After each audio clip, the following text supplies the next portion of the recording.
Assalamualaikum warahmatullahi taala wabarakatuh. Salam pertemuan, salam pencerahan, salam di alam maya untuk teman-teman yang berkesempatan bersama dengan saya pada malam ini. Doa saya agar anda semua sehat. Apa kabar Hafiz Wan Basirun, Saudara Mustafa Ilyas? Waalaikumsalam. Doa saya agar anda sentiasa sehat. Kita juga dengan Saudara Zamari LC, Saudara NGO Islam, apa khabar? Teruskan perjuangan para NGO, Badan Bukan Kerajaan Islam. Saudara Faufu, GH, Saudara Abu Nems. Begitu juga dengan Saudara Wan Osman. Apa khabar Saudara Anwar Jubin, Saudara Thomas Tan, SG Tan, Saudara Atuk PMG. Datuk PMG, saya tak tahu PMG mana tu. Saudara Empat Tulang Kering, teruskan perjuangan. Saudara Openg Temu, semoga sehat di Sarawak. Begitu juga dengan Kamal Awang, Waalaikumsalam. Cik Mansur, Syarul Azam dari Kota Baru. Mudah-mudahan air susut di Kota Baru. 10,000 bersabarlah saudara. Saudara Remy Haziq, Nizam Zam, Ma'ajun Kuat Salasa.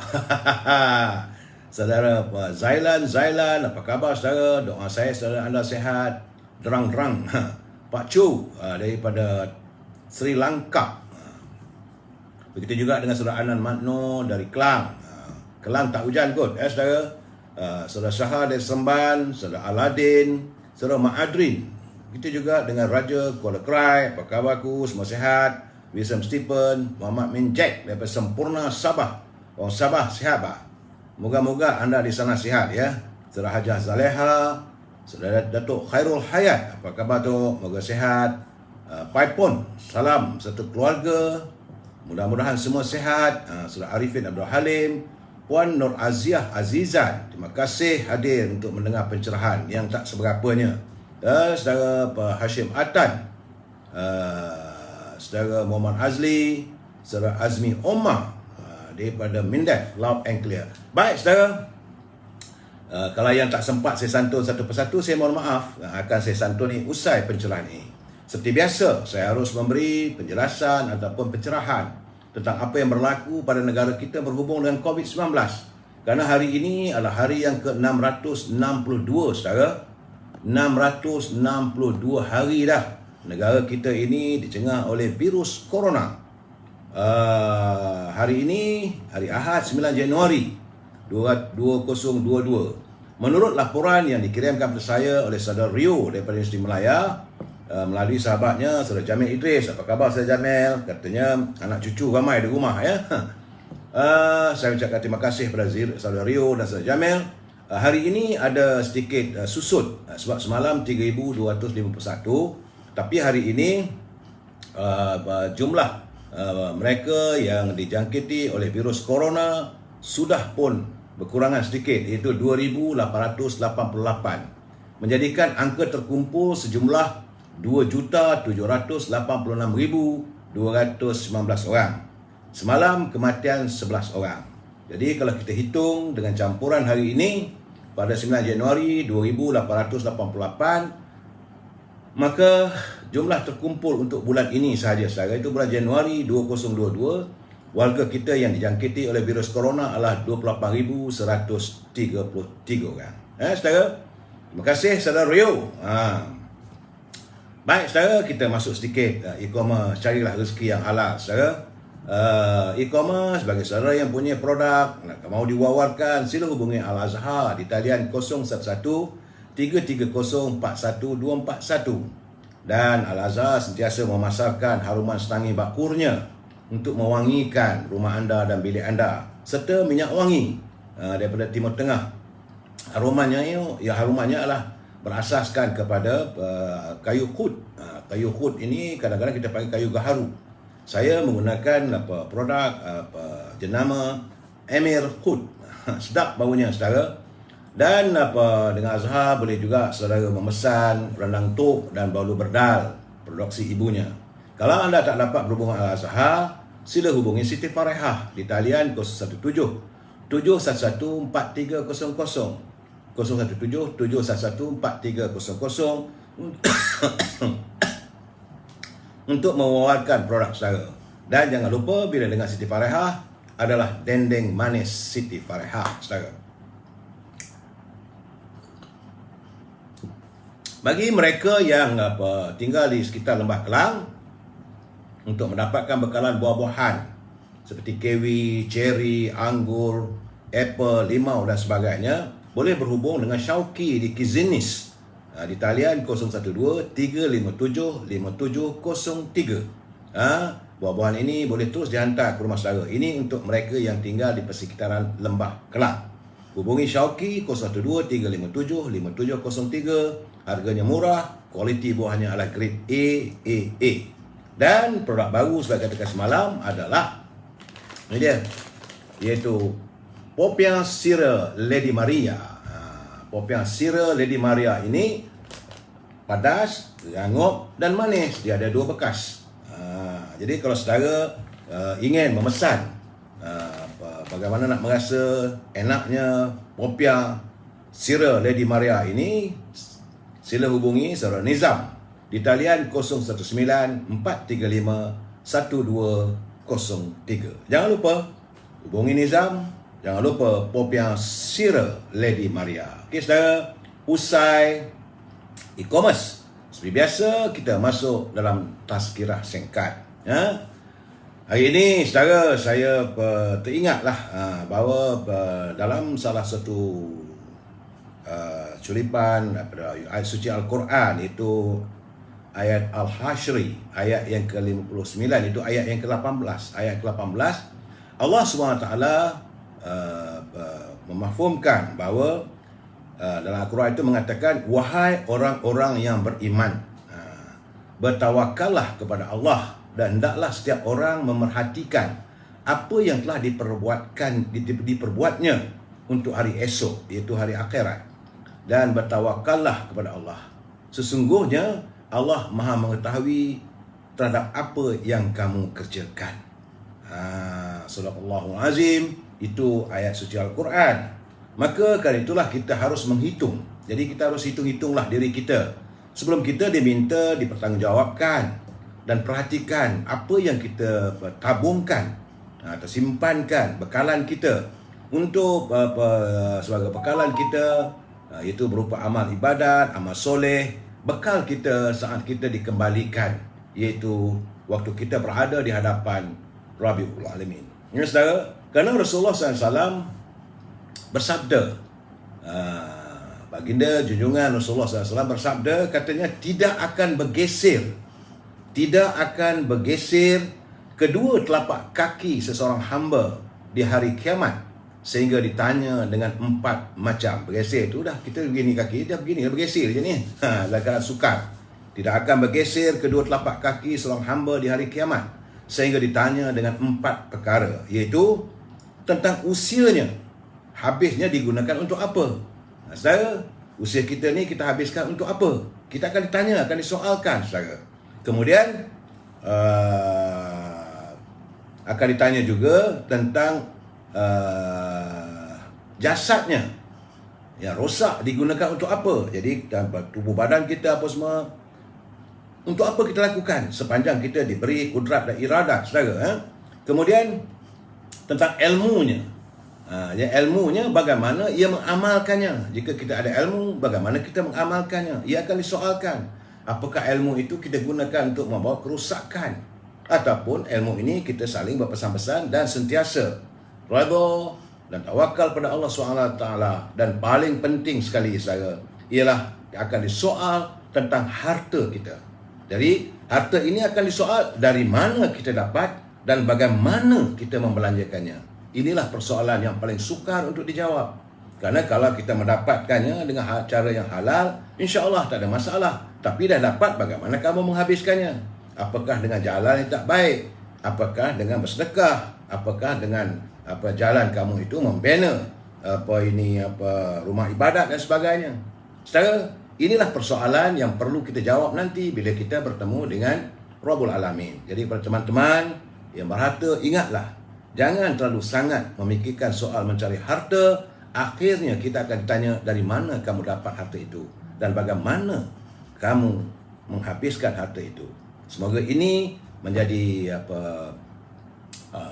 menjadi amalan untuk kita berkongsi ilmu. Saudara, tak apa saudara Rafiah Samad kalau sangkut pergi ke Instagram saudara Is, saudara Aunty Ellie, saudara Mama Effendi di Instagram.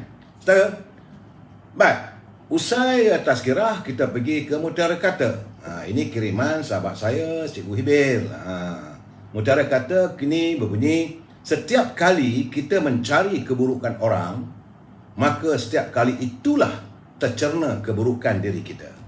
Setiap kali kita nak ngorek cerita buruk orang, maka setiap kali itulah keburukan kita akan tercerna. Tetapi setiap kali kita berbicara tentang kebaikan orang lain, maka disitulah letaknya budi murni kita yang indah. So fikir-fikirkanlah. Jadi itu keadaan saudara. Terima kasih Cikgu Hibil atas kiriman Mutiara Kata yang cukup berarti untuk kita berkongsi saudara. Baik, seperti biasa saudara, kita bermula dengan salam impian moratorium dan penggunaan wang RM10,000 dari kumpulan wang simpanan pekerja. Dapat tak dapat saya harus menyuarakan. Ini suara saudara, teman-teman kita yang amat mengharapkan. Semoga pimpinan negara dapat mendengar. Selagi perkara ini tak tuntas, lagi itulah kita akan bersuara. Ingatkan itu hari, dah tuntas lah. Masih lagi belum selesai lagi. Jadi saya harus menyuarakan salam impian moratorium dan penggunaan wang RM10,000 dari kumpulan wang simpanan pekerja. Samping itu saya harus berpesan agar pimpinan negara tidak berbelanja tanpa had. Kalau kita berbelanja tanpa had, maka negara akan muflis. Baik saudara, tajuk perbincangan atau bicara kita malam ini adalah kembara politik semakin serabut. Kembara politik semakin serabut. Sebelum saya beri pencerahan, kita santun dulu pantun Pak Nazil. Apa kata Pak Nazil yang menghasilkan banyak buku-buku pantun yang saudara boleh layari dalam Maya, itu Nazil Hashim Muhammad. Katanya, kutip keranji di pagi hari bersama rakan banyaknya buah. Indahnya janji menyentuh naluri, hakikatnya bukan seperti di luar. Jadi bila berjanji itu indah, terlalu indah, tapi hakikatnya bukanlah seperti apa yang dikatakan seperti di luar. Kata Pak Nazir lagi, ketawa berdekah menyengat sendi, sampai sendawa asyik memandang. Tersalah pangkah di peti undi, boleh membawa rakyat ke cundang. Ini Pak Nazir berpesan kepada kita, sebab kita pun sekarang ni sudah pun menghampiri, tak lama lagi akan ada pilihan raya. Dia berpesan awal, saudara, jangan tersalah pangkah lagi katanya. Kalau tersalah pangkah di peti undi, boleh membawa rakyat ke cundang. Terima kasih Pak Nazir. Saya juga masih menerima kiriman dari sahabat kita pejuang muda daripada Perak Tengah, Saudara Nordin Malik. Beliau masih lagi mengusahakan berterusan membentuk anak-anak muda dalam industri pertanian. Ya, saudara, saya mendoakan agar beliau mencapai kejayaan untuk membawa anak muda kita terlibat dalam ladang-ladang industri pertanian. Ya, saudara. Kata saudara Nordin Malik, beliau merasa khawatir sebab beliau anak muda. Dia bukan macam usaha saya, beliau anak muda. Katanya, kampung gajah kurang internet, ahli parlimen nampak garang, desas-desus rombak kabinet, beranikah PM menukar orang. Jadi dia pun, sebab katanya nak tukar kabinet, tapi dia kata berani ke buat? Sebab dia pun menyedari bahawa kedudukan politik kita macam mana hari ini, saudara. Yang akan saya santuni nanti. Katanya lagi, orang Minang ramai di Gombak, tinggal beramai, rumah berlapis. Hajat hati, kabinet dirombak. Apakan daya, sokongan tipis. Benar. Sebab sokongan yang boleh ada cuma ada 114 kursi saja. Itulah mungkin keadaannya membuatkan yang Perdana Menteri kita ni berada dalam keadaan sukaran. Saya dah cakap berkali-kali dulu itu bahawa kita berada dalam keadaan kerajaan yang agak rapuh. Baik, saudara. Usai pantun, terima kasih Saudara Nordin, terima kasih Saudara Pak Nazil. Kita santuni sedikit dalam segmen Gedung Ilmu. Kerana orang tua-tua dulu sering berpesan dan berkata pemimpin hendaklah sentiasa memegang syarak dan adat. Itu jangan lupa, pesan orang tua-tua kita dahulu, pesan pemimpin terdahulu. Dan mereka kita ni, pemimpin hari ini mesti menjaga kemurnian sikap dan tidaklah menjadi pemimpin yang tahu buat bising. Orang tua kita dulu dah kata jangan cari pemimpin yang tahu buat bising saja, bercakap saja, ngongek. Kerana Bila menjadi pemimpin, mulutnya bising, bualnya banyak, cakapnya melengking. Yalah, orang banyak cakap, melengking adalah kerjanya. Menjalankan tugas, kepalanya pusing. Memikul beban, ia berpaling. Jadi bila dia bagi beban, dia paling, dia tak nak pikul. Cakap aja. Itu kalau pemimpin yang suka bising. Hatinya busuk, otak pun miring. Rakyat sengsara bagaikan cacing. Saudara, kepanasan, cacing kepanasan, hidup tak menentu kita. Kemudian, negeri yang subur menjadi kering. Tak ada apa. Tak ada keberhasilan. Dijadikan pemimpin, pastilah runsing. Bukan dia yang runsing, rakyat yang runsing. Dijadikan tua, negara bertambah runcing. Dijadikan induk, hidup terkancing. Terkancing ni macam kita duduk di rumah tak nak buat apa. Saudara, dijadikan tiang, batang bersanding. Jadi kalau nak jadikan tiang ni, sepatutnya dia masih berdiri pada tiang-tiang tertentu. Ini tidak, batangnya bersanding. Negeri rosak, rakyat pun pening. Itulah harapan pemimpin agar pemimpin hari ini tidak menjadi pemimpin yang tahu buat bising saja. Jadi kita sambung lagi malam besok, saudara. Mudah-mudahan kita dapatlah sedikit pencerahan ilmu. Baik, saudara. Bagi memulakan bicara saya, mesti saya beri peringatan. Sebab macam-macam dah orang tulis, macam-macam orang buat. Kerana mereka yang menyunting semula live saya ini dan dimasukkan ke dalam channel YouTube, maka adalah menjadi tanggungjawab anda di atas setiap suntingan yang dilakukan. Pihak saya tidak bertanggungjawab langsung atas sebarang suntingan yang anda lakukan. Begitu juga dengan komen-komen yang anda buat. Sebab itu, saya mengharapkan agar kalau nak beri komen, buat suntingan, maka fikir masak-masak. Berhati-hati, saudara. Sebab saya tiada kemampuan untuk memantau kesemua suntingan maupun komen yang anda lakukan. Ya? Dan ingat, saudara, ini adalah pencerahan politik. Bukan lain, tak ada apa. Saudara, sampai kita bicara, bual-bual, duduk, tak ada buat apa. Saya memberi pencerahan mengikut kefahaman saya. Bukannya untuk melobi sesiapa. Tidak. Ataupun kerana dibayar oleh sesiapa. Tidak. Tanpa ada bayaran, tanpa mengenakan bayaran. Secara sukarela. Sabah malam, saya tak buat apa. Tepat 9.30 malam, saya bertemu dengan saudara.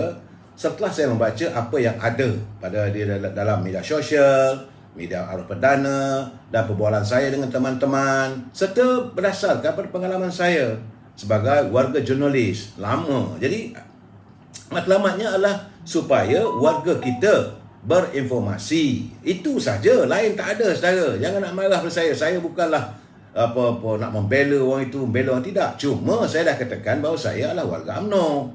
Tentulah kadang-kadang saya lebih mirip pada parti saya. Tapi tidak niat saya lah untuk mengutuk dan maki hamun orang. Itu bukan cara saya, saudara. Saya harapkan prinsip kita dalam pencerahan saya ini, kita mesti bersetuju untuk tidak bersetuju. Saudara boleh bersetuju dengan saya ataupun saudara tidak bersetuju. Tak ada masalah. Itu saja, nak marah buat apa ke saya. Saudara. Jadi sebab itu saya harap jika nak beri komen, santunilah melalui santunan dengan bahasa-bahasa yang harmonis, yang murni. Sebab kita adalah warga cinta damai. Itu saja. Saudara? Baik. Hari ini alhamdulillah saya mendapat perkabaran.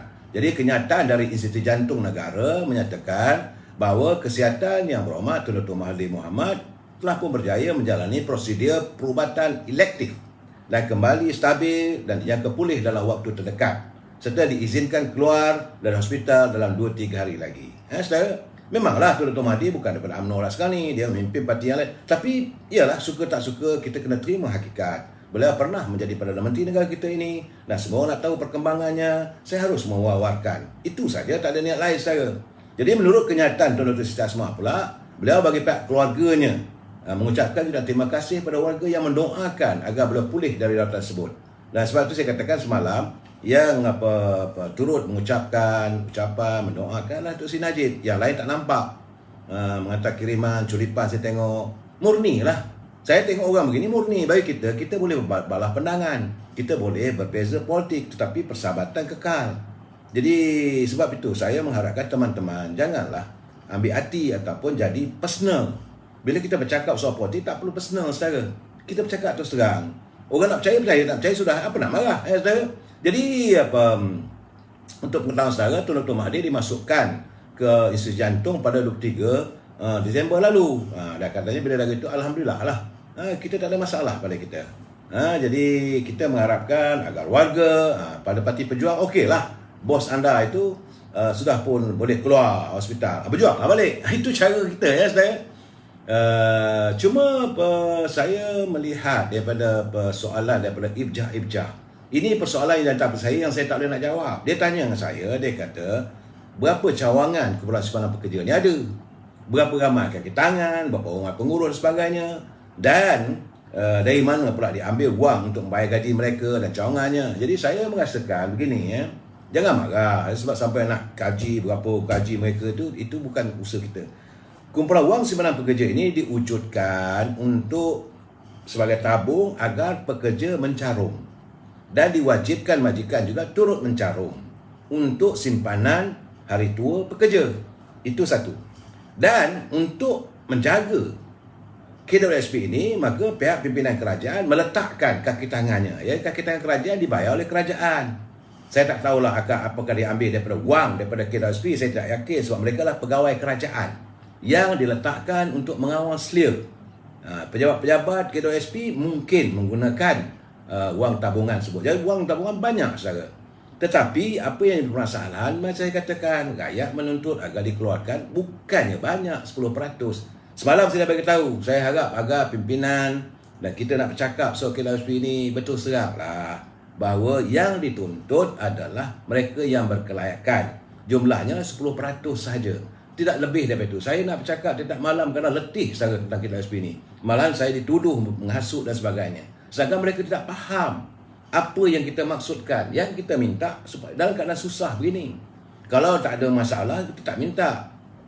Jadi saya minta pimpinan tidaklah memberi dalih yang bukan-bukan. Saya bila mereka memberi dalih tu buat saya marah. Jangan memberi dalih kerana tak boleh. Tak ada cakap tak ada, tak boleh cakap tak boleh. Jadi kita dah bagi cadangan, pandangan kalau boleh.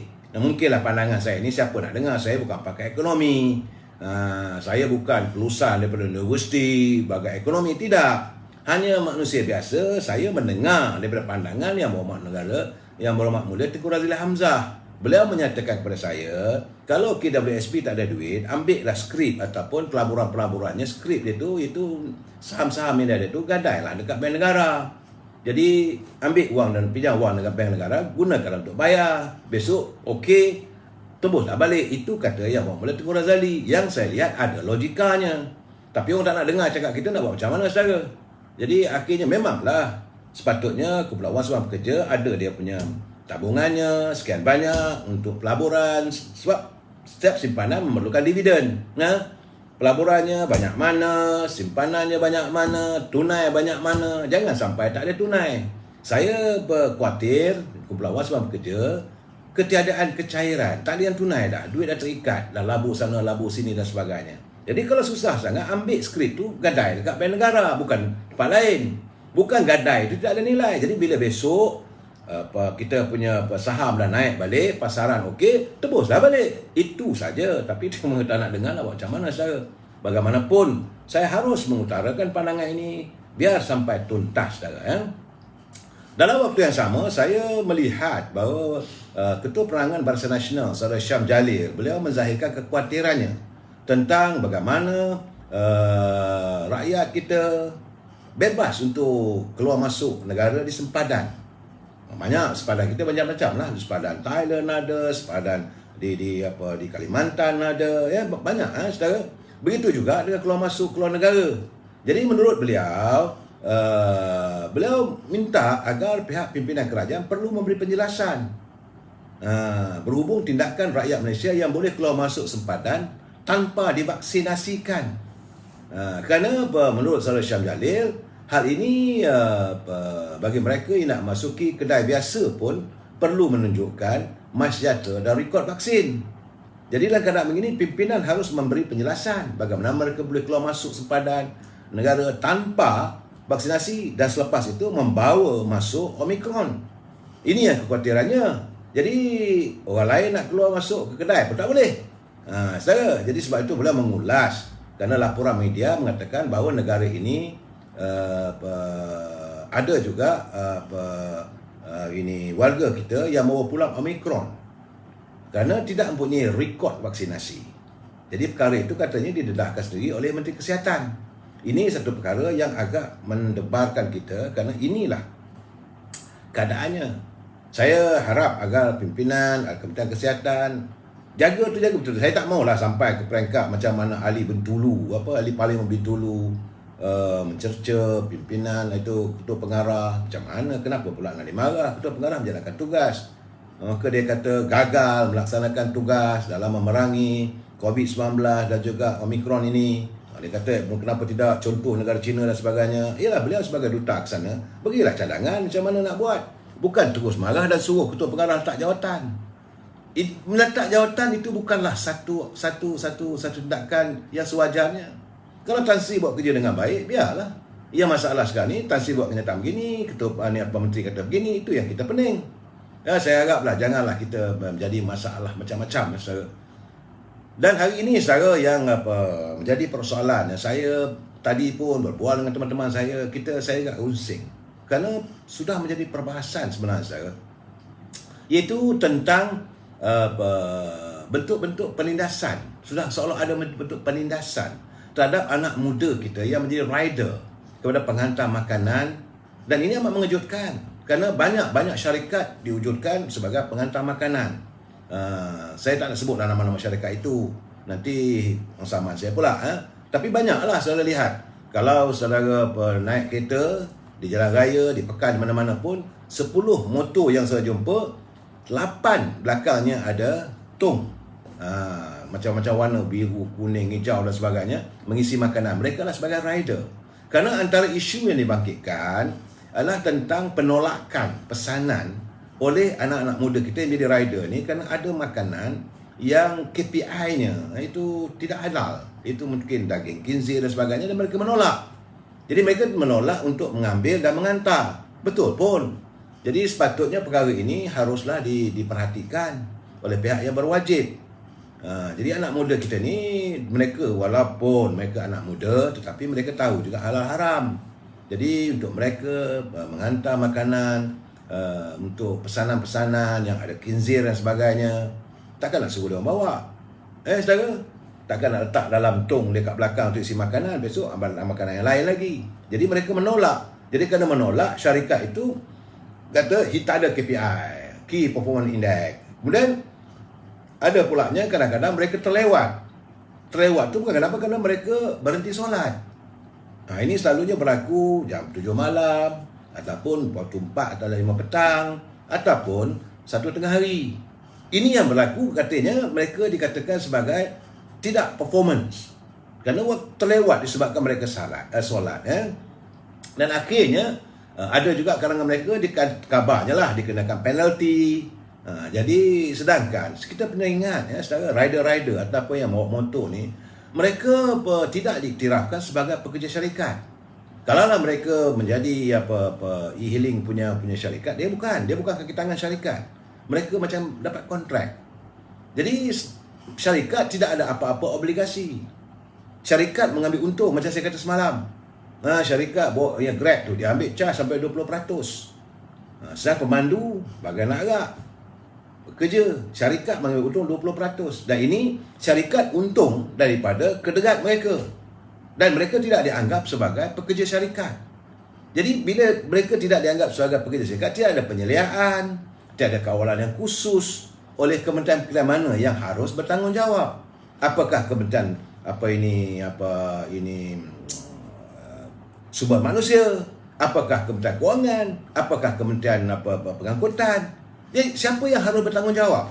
Begitu juga bila berlaku sesuatu kemalangan. Kita tengok 2-3 bulan lalu ada pembawa e-hailing, anak-anak muda kita ni jatuh motor, ada yang meninggal dunia.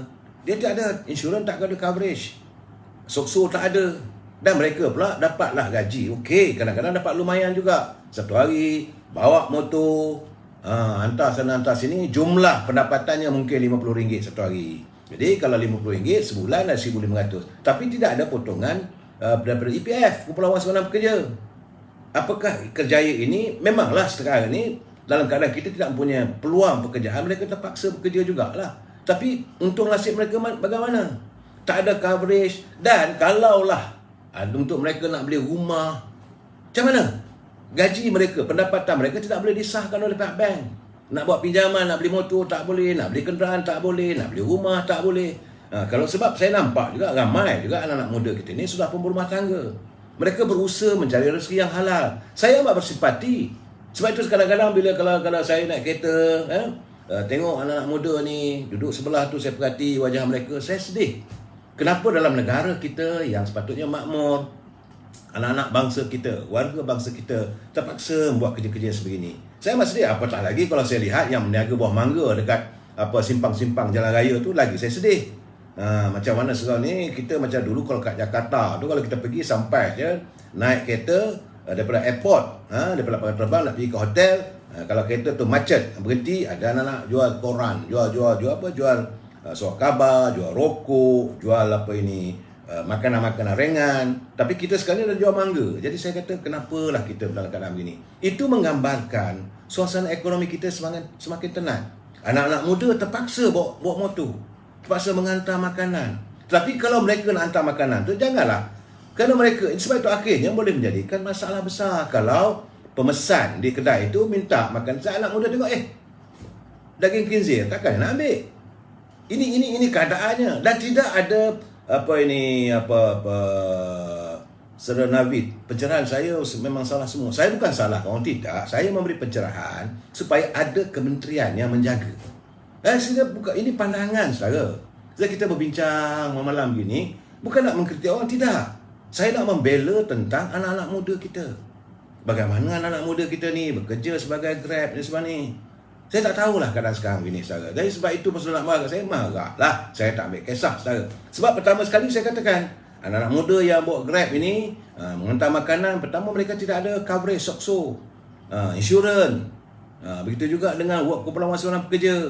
Nak beli barang, nak beli makanan, nak beli rumah, nak beli kenderaan, tak boleh. Sebab tidak boleh dianggap sebagai pendapatan gaji.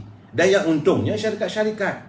Saudara tak tahulah kalau saudara marah kat saya, mana saudara bagi pihak syarikat lah.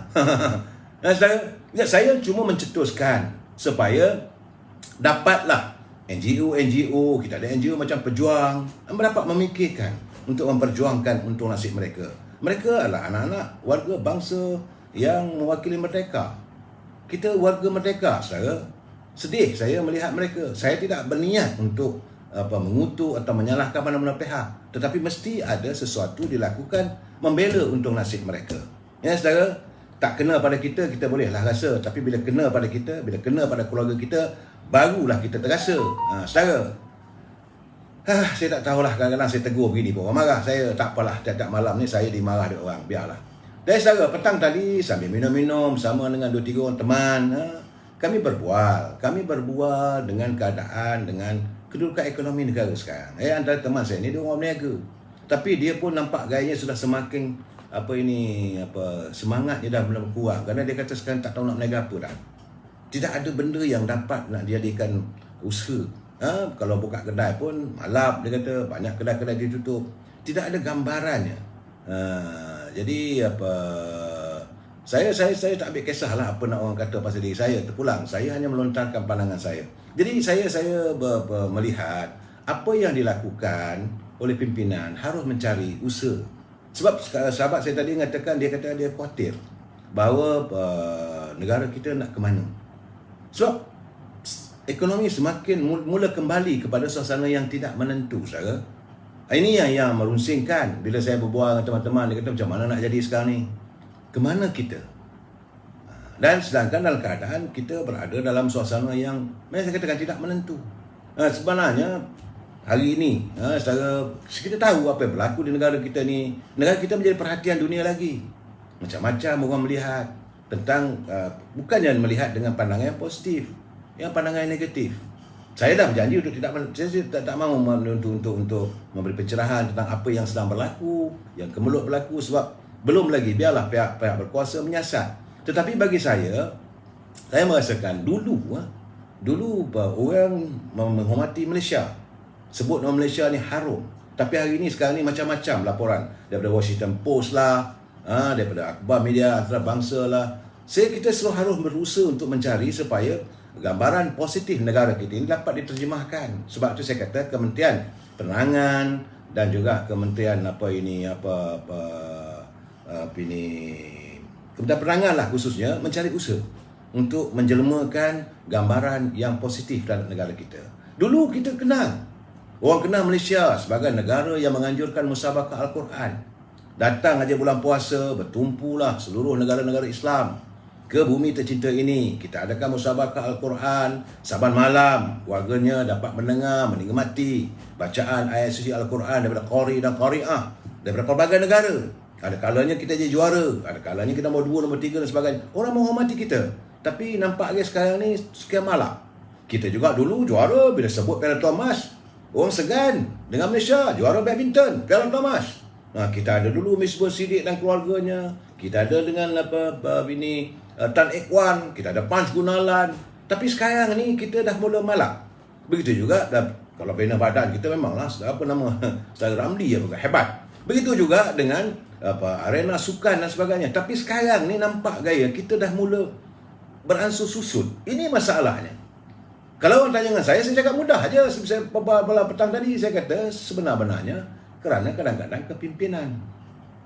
Saya berpegang juga kepada apa yang dinyatakan oleh para ulama atau orang bijak pandai agama. Sebab baginda Rasulullah berpesan, dia kata, kalau kamu memberi satu jawatan kepada orang yang meminta-minta, maka tunggulah kehancuran. Apabila kamu berikan satu jawatan itu kepada orang yang bukan ahlinya, maka kamu tunggulah kehancuran. Itu yang saya rasakan. Sebab sekarang ni saya melihatlah banyak sangatlah pimpinan bersekok, orang begini, orang begitu, orang begini, dan akhirnya kita mengalami suasana yang tak menentu. Ini yang merusingkan. Sebab itu saya tadi kalau saudara buka YouTube apa semua, saya dengar ucapan saudara Ketua yang berhormat Datuk Samsul Anwar Nasarah, merupakan ahli Parlimen Lenggong dan juga merupakan mantan menteri. Waktu dia pergi ke pertemuan dengan UMNO Barisan Nasional Bukit Gantang misalnya. Sebab beliau melontarkan satu pandangan yang agak mengejutkan saya. Yang benar ni agak betul. Sebab dia kata bahawa dia merujuk pada khutbah Jumaat 2 hari lepas. Boleh dikatakan seluruh negara khutbah Jumaat, para agamawan seolah-olah mahu mendedahkan sesuatu tentang realiti negara kita ini. Bukan soal rasuah saja, tetapi ada mesej yang ingin disampaikan oleh para ilmuwan, agamawan negara kita ini tentang sesuatu yang sedang mengancam negara kita ni, iaitu krisis. Suka tak suka, tapi dia tak katalah negara krisis, tidak. Agama ni selalu bercakap, dia berkias, menonjolkan tentang janganlah kamu terjebak dalam korupsi dan sebagainya. Tetapi dia menampakkan ada sesuatu bahawa negara kita sekarang ni kalut dengan krisis. Kerana kita mengalami krisis politik, suka tak suka kena terima hakikat secara. Negara kita sekarang ni berada dalam krisis politik yang cukup parah. Tak pernah pun berlaku sejak kita mencapai kemerdekaan 60 tahun. Sekali pilihan raya, sebagai contoh, sekali pilihan raya, kita ada 3 Perdana Menteri, kita ada 3 Menteri Besar. Tak berhenti dengan pilihan raya itu, pilihan raya ini. Dan sekarang ni rakyat menuntut supaya diadakan pilihan raya balik. Kerana kembalikanlah kuasa pada rakyat. Ini gambarannya bahawa kemelut politik ini berterusan. Dan inilah dianggap sebagai krisis. Apabila krisis politik berlaku, tidak ada kestabilan politik, maka kemakmuran tidak dapat dijana. So dalam konteks ini sekarang saya melihat ini soal konteks kepatihan UMNO Barisan Nasional. Nampaknya kadang tambah parah. Kerana setelah kita dihanyutkan oleh pilihan raya umum yang ke-14 dulu, tiba-tiba sekarang ni kita terjebak dalam perbalahan politik kepatihan. Warga parti tidak lagi dilihat mementingkan parti, mementingkan perjuangan. Sebaliknya mereka lebih dilihat mementing untuk diri sendiri. Maka lahirlah idea, fikiran, percambahan fikiran. Lain tak ada, di belakangnya tu ada matlamat untuk kepentingan diri. Ini keadaan selalu lihat. Lepas pilihan raya 14, 22 bulan. Kita dari si parti UMNO, uyuplah. Tapi kerajaan yang memerintah cuma mampu bertahan 22 bulan. Kemudian bertukar pula dengan langkah Sheraton. Pun tak lama. Lebih kurang 18 bulan. Dan hari ini kebetulan UMNO dilihat sebagai naik Presiden UMNO menjadi Perdana Menteri, beliau memimpin dalam keadaan yang begitu kusar, yang sukar. Kerana campuran, tidak ada dominasi, tidak ada dominan. Bila tidak ada dominan, tidak boleh membuat satu keputusan yang mantap, yang jitu. Ini masalahnya. Jadi sekarang ni dominasi parti tak ada. Tanpa memiliki kuasa mutlak dari sekolahnya rakyat melalui elemen-elemen pilihan raya, ya, apa yang Ustaz UMNO lakukan sukar untuk diterjemahkan. Itu keadaannya. Jadi sebab itu kita merasakan terbaiknya adalah pilihan raya umum. Itu saja, tidak lebih daripada itu, saudara. So, dari kesan daripada krisis politik, kita mengalami krisis ekonomi yang tidak terjangka oleh kita, saudara. Saya sendiri pun tidak terjangka. Memang saya hadir, saya lahir dulu, saya merasai kebejatan ekonomi yang tenat. Waktu itu tidak mengapa sebab kita pasca kemerdekaan. Tapi dalam selepas kita mencapai kemerdekaan, kita mampu untuk menggubal dasar-dasar, kita membina ekonomi kita sehingga kita diyakini oleh dunia luar. So hari ini krisis ekonomi begitu menyengat. Tenat, saudara. Saya cakap terus terang, ramai teman-teman yang menghantar kiriman menzahirkan keadaan mereka. Kedai-kedai semakin malap. Nak buka berniaga macam mana sekarang ni? Harga barangan tidak menentu. Ujung bulan lalu, Timbalan Menteri Perdagangan Dalam Negeri Awak Pengguna mengatakan bahawa harga ayam terkawal. Tapi dua hari lepas, menterinya pula mengatakan bersedialah dengan kenaikan harga barangan. Jadi macam mana nak percaya ni? Ini keadaan itu dari segi harga barang makanan. Bagaimana dengan pendapatan? Mereka yang sekarang, yang selama ni jadi T20, yang orang banyak duit lah, orang korporat lah, mereka sekarang sudah beransur susut menjadi M60. Daripada M60 turun kepada B40. Dan akhirnya mereka juga jadi seperti rakyat biasa yang terjebak dengan masalah kewangan. Ini keadaan saudara.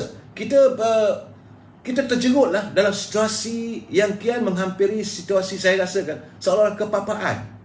Ialah dah 3-4 bulan dulu naik bendera putih untuk cari makanan. Dan sekarang ni saya melihat dengan keadaannya, adanya bencana banjir dan sebagainya, bukan tak ada usaha daripada kerajaan.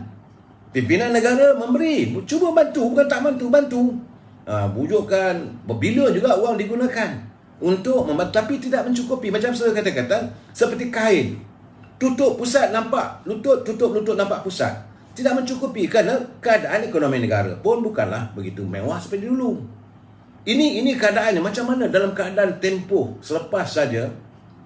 Memang waktu kita berada dalam musim pilihan raya 2018 dulu, pilihan raya 14, memang waktu itu keadaan ekonomi sudah mula agak sedikit gawat. Tapi kita tak menjangkakan seteruk hari ini. Hari ini sebab itu akhirnya rakyat menjerit minta dan supaya kalau boleh keluarkanlah daripada tabung kumpulan wawasan bekerja. Bukanlah penyelesaian. Itu sebagai permulaan, saya katakan, sebagai elemen untuk sedikit membantu. Sedangkan saya tidak yakin bahawa ini akan selesai segala-galanya. Kalau dikeluarkan wang itu pun saya katakan bahawa bukanlah menyelesaikan segala-galanya, tidak. Sebab ekonomi negara sekarang berada dalam keadaan cukup getir, saudara. Barang mahal, pendapatan tak ada, pekerjaan tak ada. Dan berapa ramai? Saya tengok tadi satu kumpulan anak muda mengadakan satu unjuk rasa. Mereka NGO lah, kumpulan anak muda ni menentang tentang kemasukan usaha-usaha kalau nak bawa masuk warga pekerja asing. Mereka kata kenapa nak bawa lagi sedangkan dalam negara sendiri rakyat berapa ramai tak ada pekerjaan. Bukan hanya anak muda, saudara, mereka yang dulu bekerja, yang ada kerjaya jadi sebagai doktor pun dah kadang tak ada kerja, yang jadi insinyur, mereka jadi accountant dah tak ada kerja sekarang ni. Dalam keadaan begini nak bawa lagi masuk tenaga pekerja luar. Betul, itu untuk tenaga kerja-kerja yang melibatkan di sektor yang orang kata dirty, dangerous dan sebagainya. Tapi apakah anak-anak muda kita tak boleh dilatih? Sebab itu saya bersetuju dengan usaha Saudara Nordin untuk membina keyakinan anak muda kita ini untuk terlibat dalam industri pertanian, industri pembinaan dan sebagainya. Sekarang ni biarlah kita usaha. Sepatutnya pimpinan harus berusaha memberi keyakinan, memberi kesedaran kepada warga kita, pentingnya kita menjana ekonomi kita sendiri. Jangan kita bergantung daripada buruh dari luar. Ini masalah saya nampak, saudara. Saudara mungkin tak setuju dengan saya.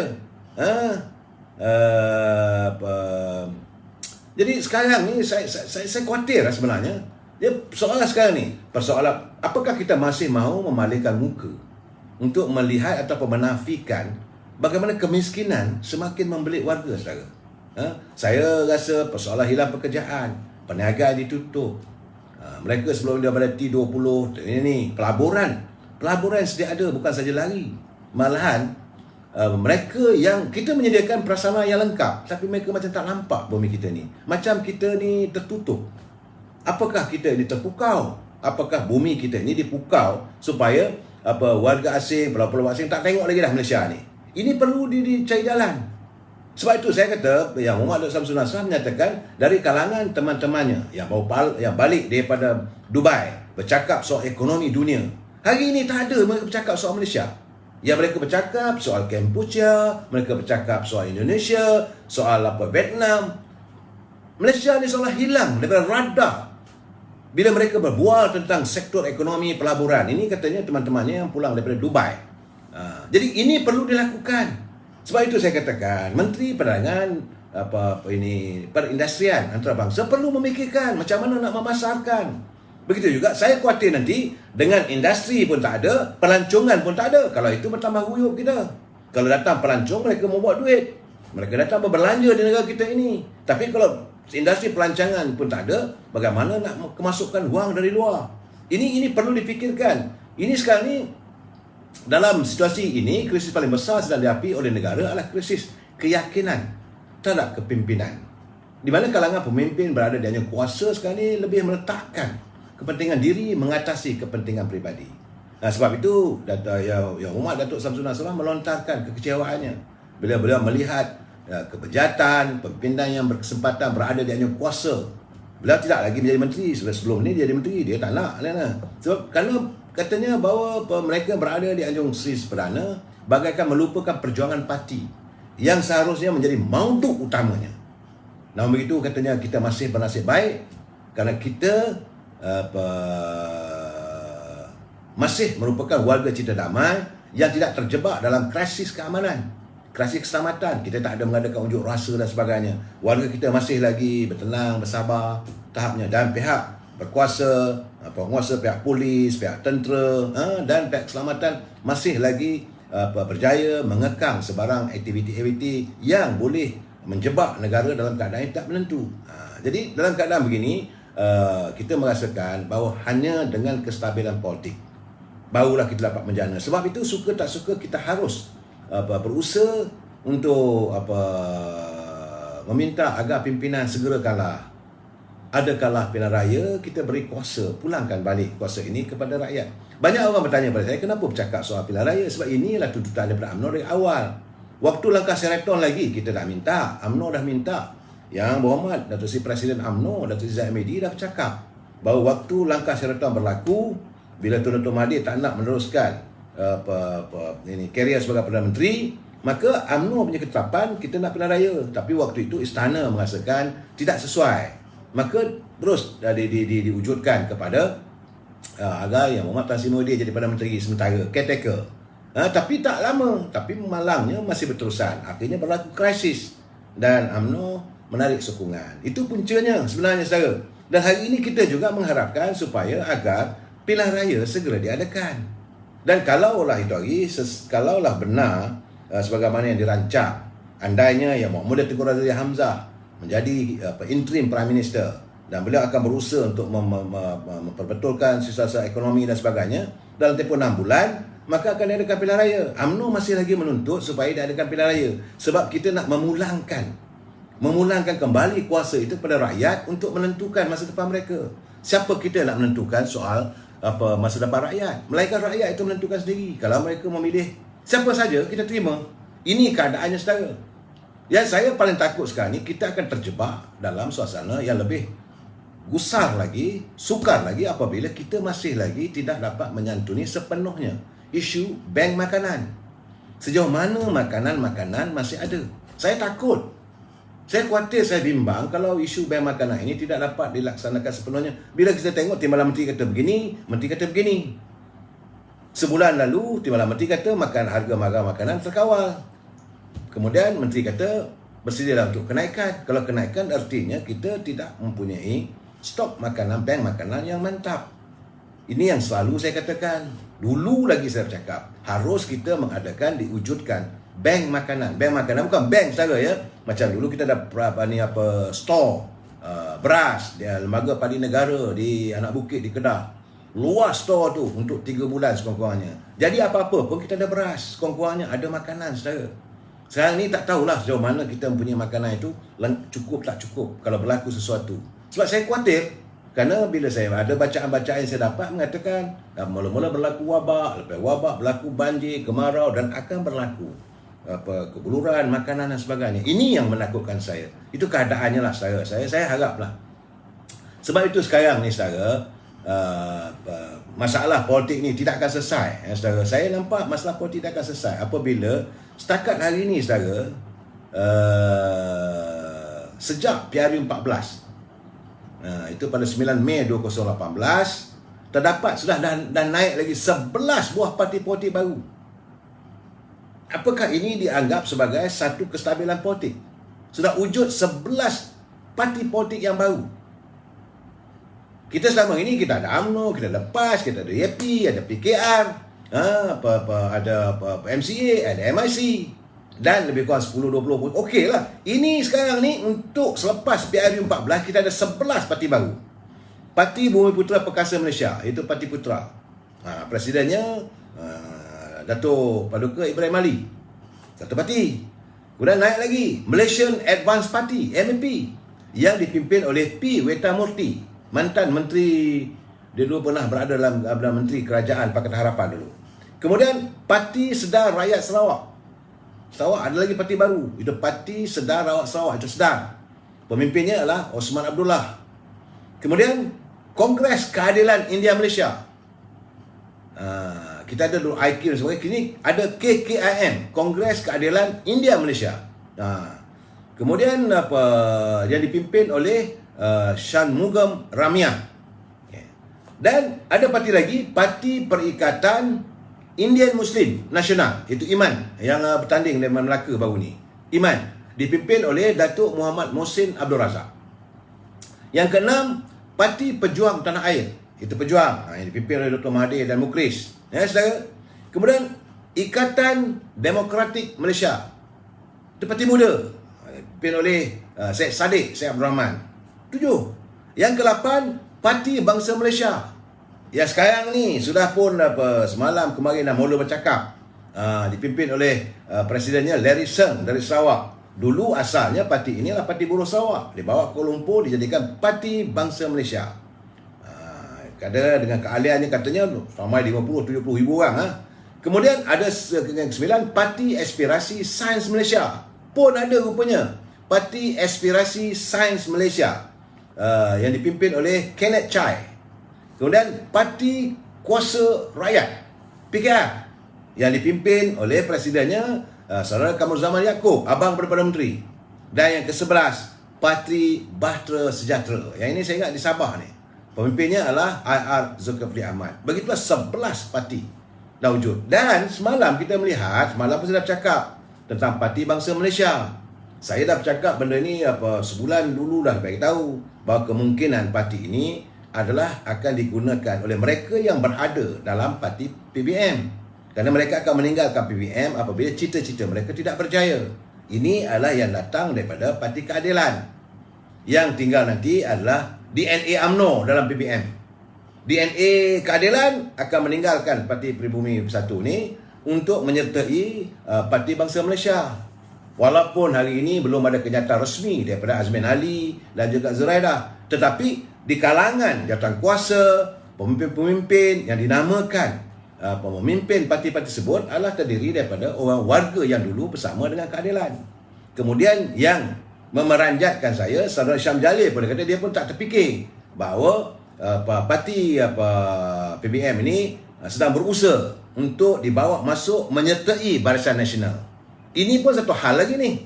Kalau mereka menyertai Barisan Nasional, maka katanya lah bahawa Azmin Ali dan Zuraidah akan menyertai memimpin parti tersebut. Masalah sekarang ni, apakah UMNO Barisan Nasional boleh terima? Sebab DNA mereka DNA kata kita dah ada pengalaman. Pengalaman kita bagaimana kita dikecewakan oleh mereka yang meninggalkan parti kita, melompat tubuh PBN dan sebagainya. Dan sekarang ni nak terima orang begini. Nah, ini saya melihat bahawa memang UMNO Barisan Nasional bila Parti Gerakan meninggalkan UMNO Barisan Nasional, memang kita merasakan patut ada satu parti berbilang kaum. Tapi bolehkah kita mengambil atau menganggap bahawa PBM ini mewakili parti berbilang kaum? Bolehkah kita menerima mereka sebagaimana kita menerima parti Gerakan? Sebab itu sekarang ni saya yakin warga daripada Barisan Nasional tidak bersetuju. Tidak mungkin untuk sebuah parti menyertai Barisan Nasional. Dia ada syarat itu, bahawa kalau sebab itu sekarang ni saudara, macam Makal Sakti, walaupun dia menyokong Barisan Nasional, dia tak boleh berada dalam Barisan Nasional. Kerana permohonan mereka bila masuk, dia adakan mesyuarat dalam Majlis Tinggi Barisan Nasional, MIC tak setuju, tak boleh setuju. Dan sekarang ini, kalau itu je buat masuk, walaupun dia berunding, walaupun dia risau katanya nak berunding dengan Presiden, dengan pimpinan PBM, kalaulah keadaan mereka ditolak oleh masalah satu parti. Sebab jangan lupa, dalam Barisan Nasional ada 4 parti. UMNO, MCA, MIC dan PBRS di Sabah. Kalau PBRS kata, no, kita tak nak terima, jadi tak boleh terima. Sebab itu, saya melihatlah bahawa memang ini, banyak orang bercakap dengan saya mengatakan bahawa ini adalah idea ataupun harapan Azmin Ali. Dia saudara merasakan bahawa ini nak jadikan sebagai batera dia dalam melaksanakan matlamat dan cita-cita politiknya. Saya tak nampak benda ni boleh mencapai kejayaan. Saya tak yakin warga UMNO boleh terima. Malah tambah-tambah lagi apabila mereka ini yang memimpin parti-parti politik begitu semasa mereka berada di luar UMNO, memaki hamun menyeranah kita. Kita paling tidak pun kita berusaha lah, walaupun kita singgung mereka secara sopan. Kita tak ada memaki hamun. Kita tak tuduh orang ni perompak, penyamun dan sebagainya. Tapi mereka menuduh pimpinan UMNO macam tu sekali. Tapi itu bukan isunya. Cuma Parti Bangsa Malaysia ini saya melihat, saya yakin sebab akhirnya jangan lupa saudara, pada 21 Disember, tanggal 21 Disember ada kenyataan bahawa katanya 50,000 ahli NGO yang ada kaitannya dengan Zuraidah Kamaluddin akan menyertai parti PBM. Walaupun dinafikan ketika itu, dan Zuraidah kata saya belum lagi sebab dia masih dalam kerajaan waktu itu. Tetapi penggerak komuniti negara yang sebelum ini dikaitkan dengan Menteri Perumahan dan Kerajaan Tempatan Zuraidah mendakwa kira-kira 50,000 ahli badan bukan kerajaan telah menyertai Parti Bangsa Malaysia. Ini menguatkan. Tetapi bagi saya melihat bahawa masalahnya apabila mereka mengatakan mereka mahu mengadakan satu Great Reset 2030. Ini saya berusaha mendapatkan ada satu culipan kepada saya yang saya rasa untuk saya menyatakan malam ini saya sukar. Sebab panjang ceritanya bahawa ada elemen-elemen yang sebab itu ada pertubuhan NGO yang menentang, yang membuat laporan polis mengatakan mereka takut bahawa mereka yang mahu melaksanakan The Great Reset 2030 ini seolah-olah mahu menggamin situasi republik. Ini keadaan saudara. Jadi saya tak yakin bahawa UMNO boleh menerima, saya tak yakin Barisan boleh menerima. Sebab itu sudah sampai masanya saya rasa bahawa kita bertanding secara solo lah. Sebagaimana kata Susah Agung UMNO, Datuk Seri Ahmad Maslan, yang paling penting kita mesti mengukuhkan Parti UMNO itu sendiri. Sebab bila kita kukuh, orang akan datang pada kita. Tapi kalau kita lembik, kita tak ada bermaya, orang pun tak pandang kita. Dulu lagi pun UMNO bila kukuh, Barisan Nasional kukuh, ramai orang bersama dengan kita. Biasalah saudara, di mana ada gula, di situ ada semut. Dan hari ini, suka pun tak suka, bila kita gagal menterjemahkan ekonomi negara untuk menjadi dilihat begitu sebagaimana tahun-tahun terdahulu, hari ini rakyat tambah sukar. Dan hari ini juga saya cukup kecewa apabila melihat ada pimpinan UMNO yang masih lagi mementingkan diri, masih lagi bercakap soal dogma politik yang bukan-bukan. Mereka tidak mahu menyantuni, memperkukuhkan parti. Saya amat bersimpati dengan Presiden UMNO. Kadang-kadang mereka tinggalkan Presiden begitu saja. Sebab itu, warga UMNO hari ini melihat bahawa mereka yang selama ini yang dilihat seolah-olah mahu mengocakkan UMNO ni, Presiden kena ambil tindakan lah. Saya cakap terus terang, Presiden UMNO kena bertegah lah kali ini.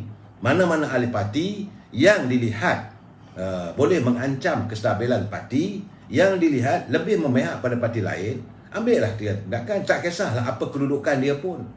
Parti mesti diutamakan. Dan sekarang ini dalam keadaan UMNO di bawah pimpinan Datuk Seri Zahid Hamidi bersama dengan Datuk Mak Hassan. tak payah lagi nak pandang kiri pandang kanan. Apa saja kita ikut lunas apa yang terdapat dalam perlembagaan parti. Bagi mereka yang dilihat menyonsong ataupun menyisihkan parti, pertama sekali Biro Disiplin panggil bagi teguran.